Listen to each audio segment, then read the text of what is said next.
A lei de 1997, que estabelece as regras para transplante, determina que a retirada de órgãos e tecidos só pode ser feita após a confirmação da morte encefálica do potencial doador, definida em critérios estabelecidos pelo Conselho Federal de Medicina. Consiste em 2 exames clínicos feitos por 2 médicos diferentes, com intervalo de tempo de pelo menos 6 horas entre um exame e outro, e mais um exame gráfico. Logo após o primeiro exame, o médico já notifica a central de transplantes, que vai se encarregar de realizar os demais exames que confirmem a morte encefálica. Quando a gente recebe essa ligação, a gente começa toda uma logística, né? É feito de uma forma bem rápida, bem cronometrada, porque a qualidade do órgão depende do tempo de isquemia. Quanto menor o tempo que ele ficar fora do organismo, melhor a qualidade para esse transplantado. Após a conclusão do diagnóstico da morte encefálica, é necessária a entrevista familiar. Tem que dar muita segurança à família, explicar claramente todos os passos da doação. Um processo de doação e transplante dura cerca de 24 horas. Hoje nós temos um percentual de 70% das famílias autorizam a doação. Foi tudo muito rápido. Cheguei em casa, tinha uma ligação, era a menina daqui do hospital do Rins, perguntando se eu tinha condição de vir a São Paulo naquela hora. Porque você é de onde? Do Rio de Janeiro, eu moro em Bangu. Liguei para minha filha, que ela estava no trabalho. Aí minha filha chegou, nós saímos de casa, peguei um carro até o aeroporto. Cheguei aqui em São Paulo 7 horas. Nós começamos a montar a equipe para ir para o doador buscar o órgão, equipe para o receptor, avisamos a estrutura do hospital para todos estarem bem alinhados, internação, UTI, centro cirúrgico, para preparar todo o material. Sai do hospital no horário marcado e vai buscar esse órgão. E nós temos um limite para fazer isso, né? No caso do fígado, o tempo ideal é até 8 horas de isquemia. Coração e pulmão, cerca de 4 horas é o limite. O pâncreas, 18 horas, o rim até 36 horas. Não pode ter demora, não pode ter atraso. Aí eu pesei, fiz o exame de sangue, rodei um eletro. Todos os exames devem ser feitos no doador, todas as sorologias, para saber se esse doador, esse órgão não pode transmitir alguma coisa para o paciente. O aproveitamento dos órgãos também varia de acordo com as características do doador.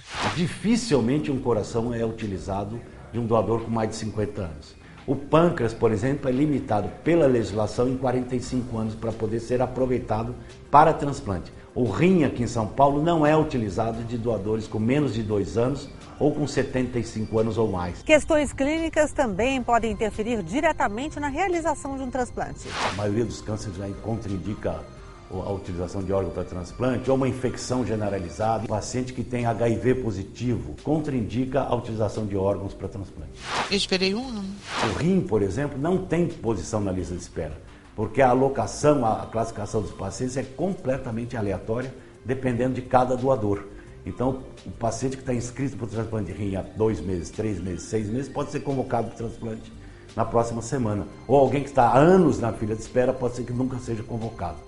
Vai depender da compatibilidade entre doador e receptor. No caso de transplantes de coração e pulmão, a ordem cronológica é referência. Quem está há mais tempo na fila tem preferência. No entanto, é preciso também haver compatibilidade física entre doador e receptor. Um coração, se eu tiver uma criança inscrita que pese 10 quilos, não adianta ter um doador com 80 quilos e essa criança estiver mais tempo na lista, que este coração não serve para essa criança. E vice-versa. No pulmão também. O que importa a compatibilidade é a altura do doador com a altura do paciente que está na lista. No caso dos transplantes de fígado, a urgência determina a doação. Os casos mais graves são transplantados primeiro. No caso do fígado, o paciente acompanha a sua posição na lista de espera, que é pela gravidade, ela oscila essa posição, porque oscila a gravidade dos pacientes que estão em lista. Nós temos aqui o trabalho da coordenação do transplante de fígado desse hospital. Então nós acompanhamos o processo desde que o paciente é inscrito em lista. Às vezes o indivíduo precisa de um retransplante. Transplanta um órgão, esse órgão perde a função,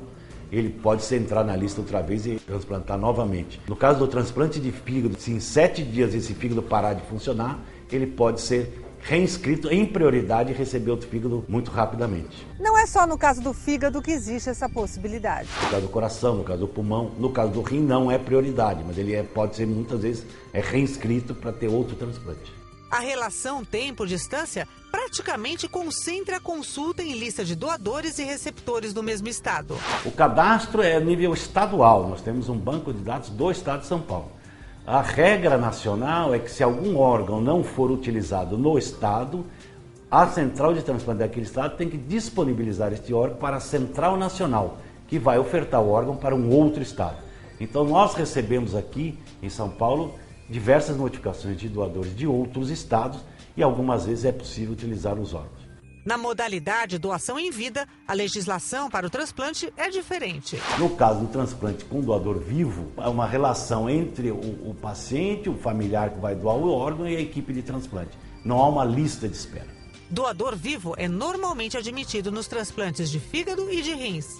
O sucesso do transplante vai depender desta compatibilidade, da equipe de transplante, do hospital, das condições do paciente a ser transplantado, das condições do órgão, enfim, mas o sucesso é muito grande, ultrapassa 70% de sobrevida após o primeiro ano.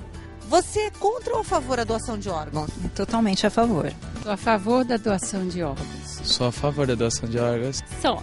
Sim. Se você quiser saber mais sobre bem-estar e qualidade de vida, acesse o nosso site. Acompanhe as novidades do programa seguindo o Twitter do Edição Saúde. E aproveite também para curtir a nossa página no Facebook. Até mais, tchau!